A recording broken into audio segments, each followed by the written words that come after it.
que vous allez parfaire vos connaissances, mais en même temps, vous allez développer plein de compétences transversales comme l'adaptabilité, la résistance au stress, le leadership, le développement de compétences et d'aptitudes, notamment par rapport à la gestion de projet dans le flou, la gestion de projet quand il faut rechanger à la dernière minute, la rigueur du suivi et évaluation pour être en mesure d'avoir un projet qui démontre des résultats et aussi l'atteinte des résultats qui font une différence dans la vie des gens, la vôtre, mais surtout celle de là-bas. Parce que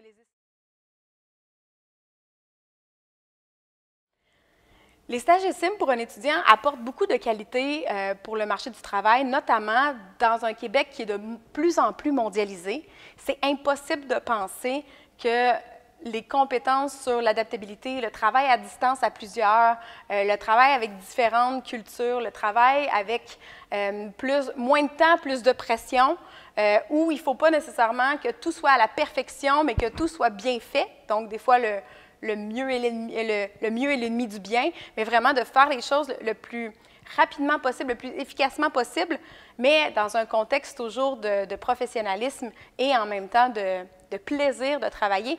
C'est ce qu'on développe dans les ESIM.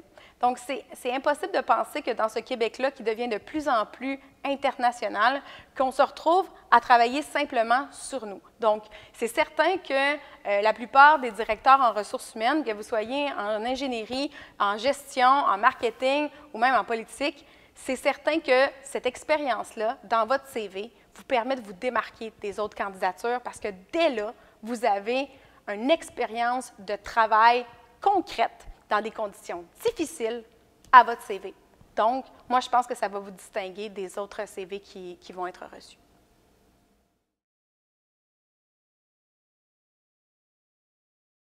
Sur le plan de la maturité, sur le plan de la débrouillardise, sur le plan de comment appréhender des difficultés, les surmonter, en tirer parti, on le voit très clairement.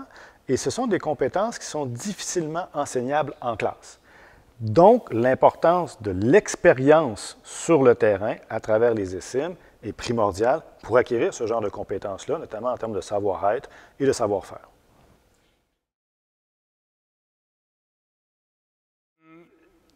Ce que j'en retire le plus, c'est une ouverture sur le monde puis une compréhension du concept d'inégalité. Vraiment, c'est vraiment ça, moi, qui m'a ouvert les yeux. C'est ce que ça m'a permis de faire. Souvent, on parle d'inégalité sans nécessairement savoir de quoi on parle exactement.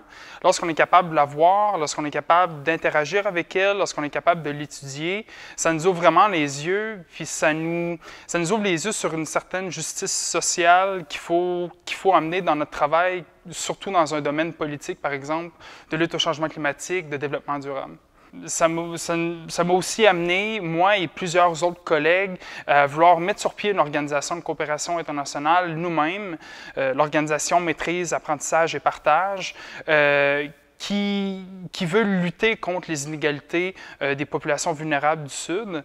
Donc, ça a vraiment déclenché ce désir-là de vouloir faire une différence dans son travail, de vouloir lutter contre les inégalités.